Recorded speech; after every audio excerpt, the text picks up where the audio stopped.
Donc, je vais stocker les 4 aspects que j'ai mis au point, les stocker dans la palette style graphique, de manière à pouvoir les réappliquer facilement sur d'autres objets, y compris sur du texte d'ailleurs. Donc, menu fenêtre, style graphique, je détache la palette en la prenant par son onglet et j'active un des objets. Et puis, il suffit de demander de faire un nouveau style graphique avec le bloc de feuilles, ça marche. Sinon, vous pouvez aussi déplacer le petit carré qui se trouve ici, vous le déplacez dans la palette style graphique. Objet suivant, voilà. Objet suivant, voilà. Objet suivant, voilà. Donc ça vous montre les styles graphiques sur un carré. Ça n'est pas très compréhensible. Il vaut peut-être mieux les renommer. Et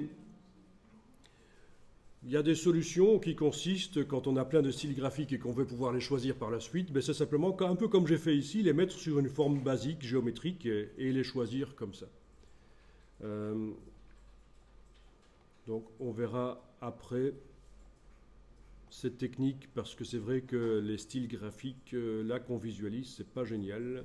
Il devrait quand même mettre une possibilité de mieux voir les styles graphiques.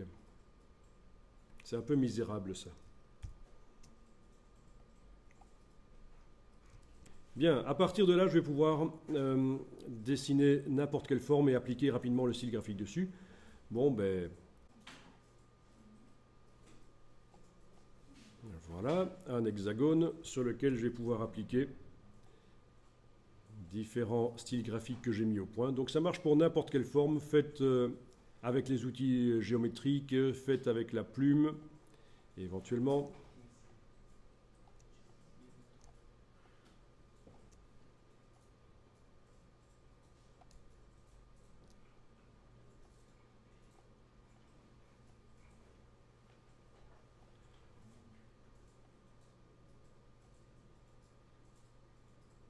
Voilà.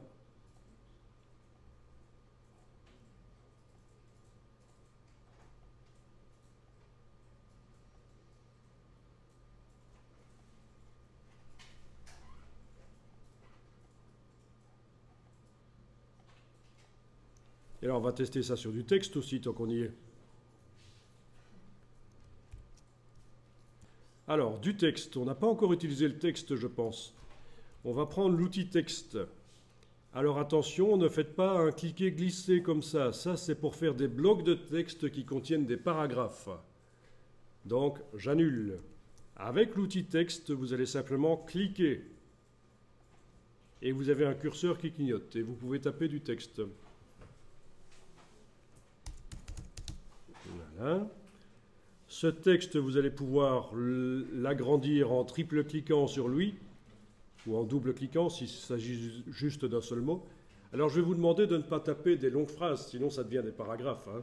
On est en train de faire du titrage ici, donc 3, 4, 5 mots et c'est bon. Hein. Et vous avez ici possibilité de changer le corps du texte avec la touche majuscule. Je vous rappelle qu'on va de 10 en 10 là-dedans.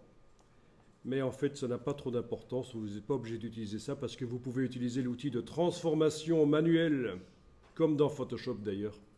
Transformation manuelle, prendre une poignée du coin avec la touche majuscule. Avec la touche majuscule enfoncée, parce qu'il ne faut surtout pas écraser la police dans un sens ou l'autre, c'est inacceptable en graphisme. Enfin voilà, j'ai du texte. Je vous montre un petit truc qui peut vous intéresser, c'est mon Scoopit à cette adresse-ci.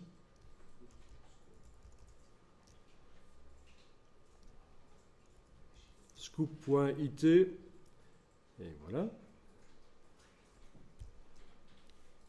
J'ai justement posté dernièrement dans la partie l'infographie avec Photoshop, etc.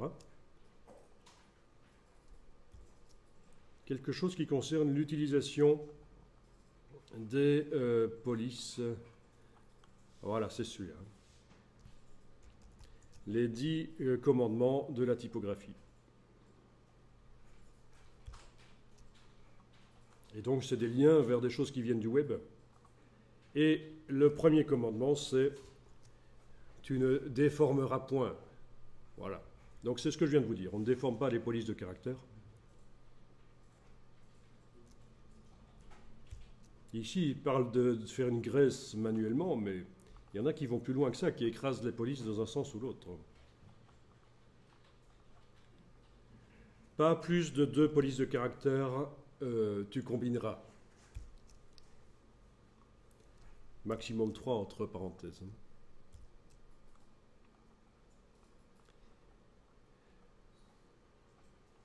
Voilà. Des lignes trop longues ou trop courtes, on évitera. On applique les règles de la composition.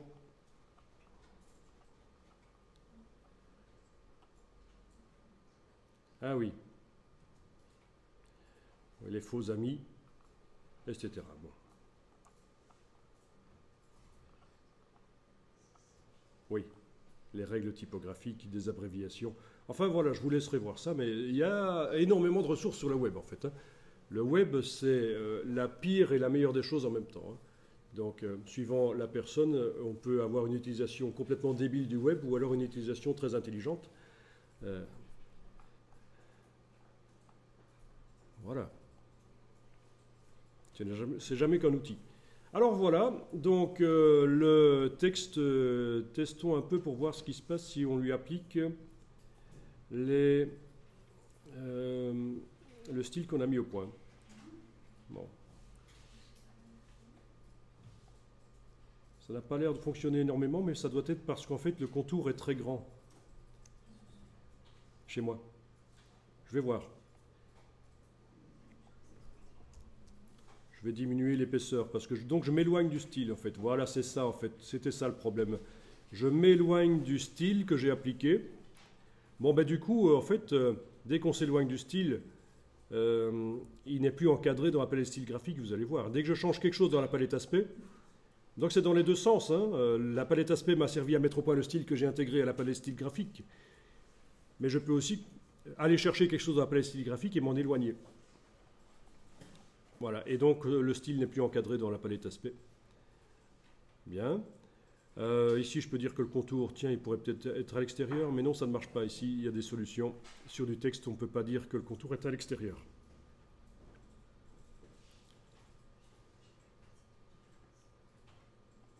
Si, il est indiqué intérieur, parce que c'était indiqué dans un style graphique. Donc ça marche quand même. Là.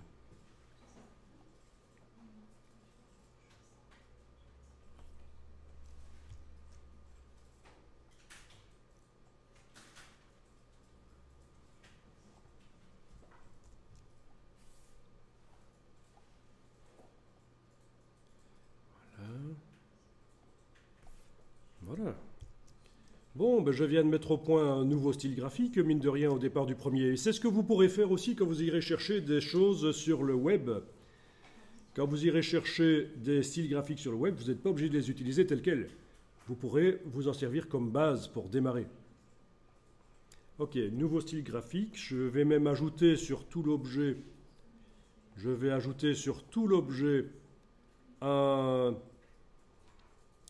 une ombre. Donc ça veut dire qu'il n'y a pas un contour ou un fond qui doit être en surbrillance particulièrement par rapport aux autres. Je clique en dessous. Ok. Si je clique en dessous, il n'y a pas un contour ou un fond qui est particulièrement en surbrillance. Ça veut dire que quand j'applique un effet spécial, ça va être sur tout l'objet. Essayons un peu effet spécial, ombre portée, aperçu, et voilà. Donc je vais avoir, une fois que je cliquerai sur OK dans la boîte ombre portée, je suis allé chercher l'ombre portée dans effet spécial, ombre portée. J'ai coché la case aperçu pour voir ce que ça donne.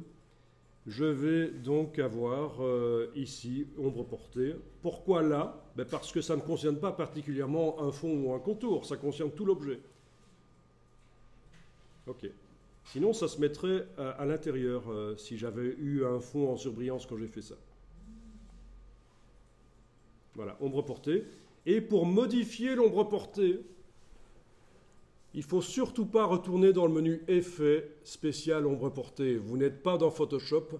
Une fois qu'on a appliqué un effet spécial sur un objet, l'objet, si on veut modifier son effet spécial, il faut qu'il soit sélectionné, donc la ligne de base ici avec la ligne noire. Et je clique sur le nom de l'effet spécial, ça ouvre à nouveau la boîte et je peux aller changer les choses. Notamment l'opacité.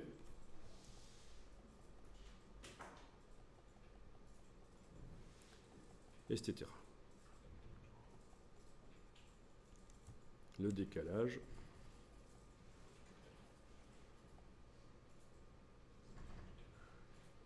L'atténuation, donc le flou. L'orientation, où est-elle? Ah ben, l'orientation, elle vient du décalage en fait. Donc c'est un peu foireux par rapport à Photoshop. Raison pour laquelle parfois on fait plutôt ça dans Photoshop en faisant passer temporairement les objets Illustrator dans Photoshop. Ceux qui connaissent l'ombre portée dans Photoshop, là c'est un peu misérable ce qu'on a ici.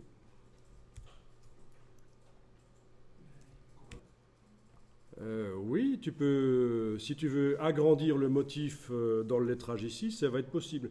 Alors avant de faire ça, je vais juste le dupliquer, parce que je voudrais garder cette version-là du motif. Donc dans la palette, d'abord, il faut que je le réintègre à la palette style graphique.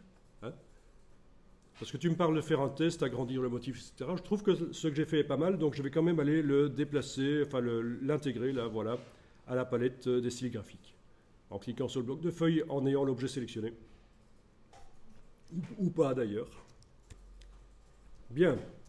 Et puis je vais m'éloigner du style graphique en modifiant dans la palette aspect. J'indique que je travaille sur le fond qui contient le motif. C'est bien ça, les étoiles. Hein. Et je vais aller ici, double-cliquer sur l'outil mise à échelle, décocher transformation d'objet.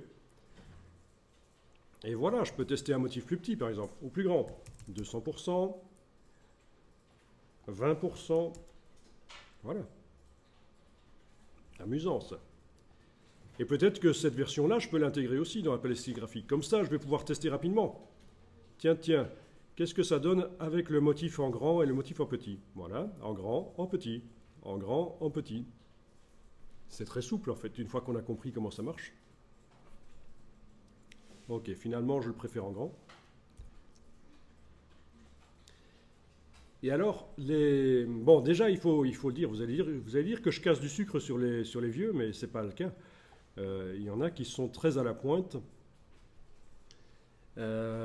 Mais vous allez rencontrer parfois dans les entreprises des gens qui utilisent Illustrator depuis 10 ans, 20 ans, et qui ne savent pas que la palette aspect existe. Parce qu'en fait, elle est apparue à un certain moment et ils ne connaissent pas. Et alors, pour faire ce genre de choses, ils vont vous dire il faut vectoriser le texte, il faut le transformer en vecteur, mais pas du tout. Ceci, ça reste du texte modifiable. Je vais d'abord enregistrer le fichier avant de vous montrer. C'est du texte éditable. Je peux par exemple aller dans la palette fenêtre texte caractère, aller changer la police simplement en faisant aller la roulette là-dessus, ou alors en cliquant et en jouant avec les flèches haut et bas sur le clavier. Et vous avez donc les différentes polices de caractère qui défilent. Bien sûr, je pourrais connaître le nom de la police qui m'intéresse à l'avance et aller la taper là-dedans, la choisir dans la liste aussi. On a une liste avec des previews. Voilà. Bon, il y a des problèmes d'approche ici. Hein. C'est-à-dire que les espaces entre les lettres sont à régler. Ah oui, mais au fait, dans Illustrator, c'est le moteur typographique de InDesign qui est intégré. Et donc, en fait, si vous pensez que vous avez des problèmes d'approche, il faut demander à Illustrator de vous les régler tout seul. Voyons un peu ça. Palette de caractères, afficher les options. Voilà. Et super astuce que je vais vous donner là. Vous voyez ce que c'est les problèmes d'approche? C'est quand on a certaines lettres qui sont trop éloignées ou trop proches les unes des autres. Donc, normalement, ça se règle manuellement. Mais si dans la palette caractères, vous demandez afficher les options et que ici, au niveau de l'approche, vous passez en optique, ça va déjà vous régler les choses. Là, on était en auto. Si je passe en optique, ça tente déjà de régler les problèmes d'approche. Donc, quelle que soit la police de caractère que je vais choisir, les problèmes d'approche, évidemment, celle-là, c'est des dingbats, ça ne va pas le faire. les problèmes d'approche devraient être réglés si je suis en optique au lieu de auto. Ouais, certains détails, mais ça fait partie du boulot du graphiste quand on fait du lettrage, que les raccords entre les lettres soient corrects, hein. Les espaces entre les lettres soient corrects. J'ai une question. Voilà, et donc police de caractère que je viens de changer, mais je peux également, et là je vais encore enregistrer, pour que tout ce que je suis en train d'enregistrer là, vous allez le récupérer à la fin. Je ne vous l'avais pas dit, mais tous les fichiers que je produis, vous les récupérez à la fin. Je vous ferai même une version compatible jusque CS4. Grâce à un script, je fais en sorte que automatiquement les versions que je fais ici dans CC soient rendues compatibles CS4, parce que tout le monde n'a pas CC. Alors, ce que je voulais montrer ici, c'est que donc si je sélectionne le texte avec l'outil texte, je peux complètement retaper autre chose. Voilà.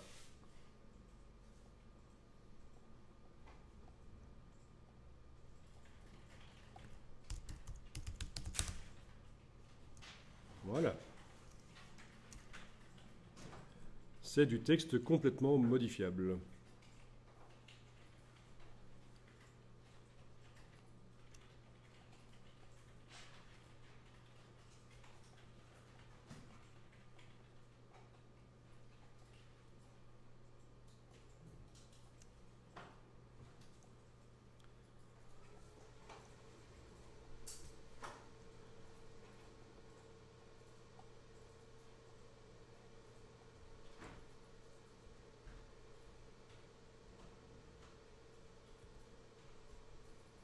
Ça devient un peu lourd, hein. Ça devient un peu lourd. Je me demande si j'aurais pas intérêt à passer en affichage par tracé, menu affichage tracé, pour que ça aille plus vite le temps de choisir la police sur laquelle je mets pour la première lettre ici, en fait.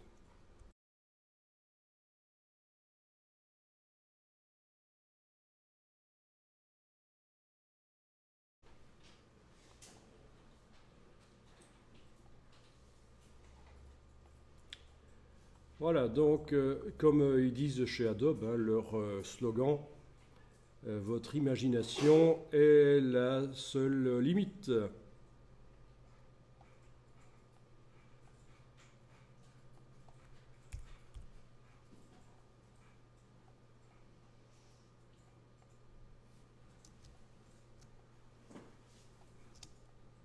Tiens, je vais tester encore un petit truc.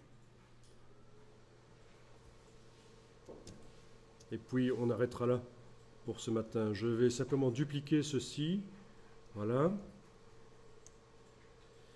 Cet objet-là qui est sélectionné, je vais aller travailler sur le fond.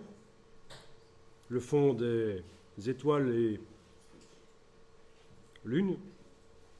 Tiens, tiens, qu'est-ce qui se passe si je mets une ombre portée sur le fond? Pas sur tout l'objet, mais sur le fond. Est-ce que ça va marcher? Effet spécial. Ombre portée, aperçu. Non, dans ce cas-là, il va falloir décomposer en fait. Et non, il faudrait que ce soit intégré dans le motif en fait. Ouais. Et ça, c'est un peu compliqué. Il faut avoir de l'ordre. Ce n'est pas si évident que ça. C'est-à-dire que, oui, je voulais vous montrer un truc, mais c'est pas si simple que ça. Je désactive l'objet. Le motif en question, c'est celui-là. Je vais le dupliquer. Le voilà. Je resélectionne l'objet. Je vais dire, tiens, il utilise finalement pas celui-là, mais la duplicata qui est là. OK. Pourquoi? Parce que sur ce duplicata, je voudrais aller tester le fait de le faire passer en mode isolation et de mettre éventuellement sur les objets ici une ombre portée. Effet spécial ombre portée. Quand vous faites ce genre de choses, de toute façon, vous devez avoir enregistré parce que on est proche du plantage là en fait. On peut être assez proche du plantage dès qu'on commence à tester ce genre d'effets spéciaux. Ok, voilà une ombre portée qui a été mise sur les objets. Ils sont tellement petits que j'ai dû faire une ombre de 2 dixièmes de millimètre en fait. Mais techniquement, ça marche. Je sors du mode isolation. OK. Et bien voilà. Maintenant, sur cet objet qui utilise mon duplicata de motif, pas sur l'autre qui utilise le motif original, mais sur le duplicata de motif, j'ai des objets avec une ombre. Donc j'ai mes étoiles qui se détachent un peu du fond. Voilà, voilà. Ça peut être bien. Et alors, vous allez dire que je suis ennuyeux, mais dernière chose quand même importante, regardez la qualité des ombres ici. C'est pas génial ça? On voit que c'est des ombres de qualité quand même. Hein, là. Eh bien, sachez-le, sur des ordinateurs un peu anciens, ça risque de ramer sec. Et donc, il y a une solution, c'est temporairement, pendant que vous travaillez dans Illustrator, diminuer la qualité des effets spéciaux. Et juste avant l'exportation vers Photoshop d'une manière ou d'une autre, comme on a vu tout à l'heure, vous allez remonter la qualité. Parce que il ne faut absolument pas que l'informatique, le fait que ce soit lourd, que ce soit lent, entrave votre créativité. Ce n'est pas normal. Quand vous bossez sur un ordinateur, il n'est pas normal de devoir attendre, de rester bêtement devant son ordi en train d'attendre que les choses se fassent. Et donc c'est pour ça qu'il est prévu dans Illustrator de faire ceci, menu Effets, paramètres des effets de pixelisation. Ça, c'est la qualité du rendu des effets pendant que vous travaillez. Pour l'instant, je suis en qualité élevée, 300 pixels par pouce, mais je peux très bien passer en 72. OK. Et voilà, j'ai des ombres qui ressemblent à ça. D'accord ? C'est moche, mais je sais très bien qu'avant l'exportation finale, je vais pouvoir remonter la qualité des effets dans le menu Effets, paramètres des effets de pixelisation. Je pourrais montrer à 300, voire même à 600 pixels par pouce. On peut aller encore en dessous. Hein.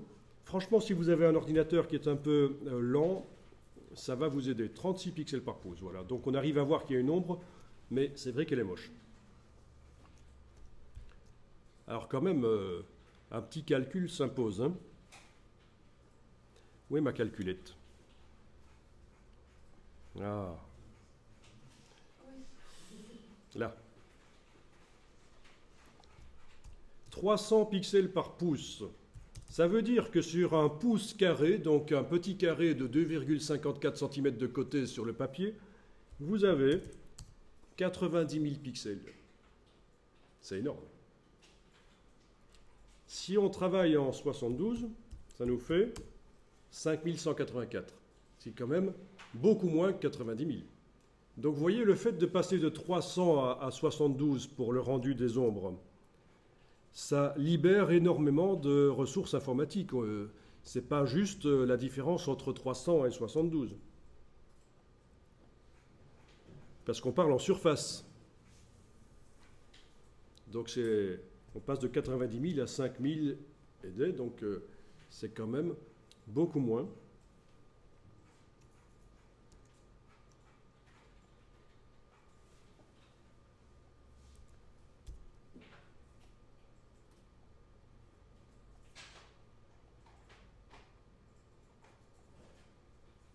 Pour ceux que ça intéresse, je vous expliquerai que vous pouvez ajouter un disque dur externe à votre ordinateur, voire même interne, et vous en servir pour que Illustrator aille plus vite aussi. C'est ce qu'on appelle les disques de travail.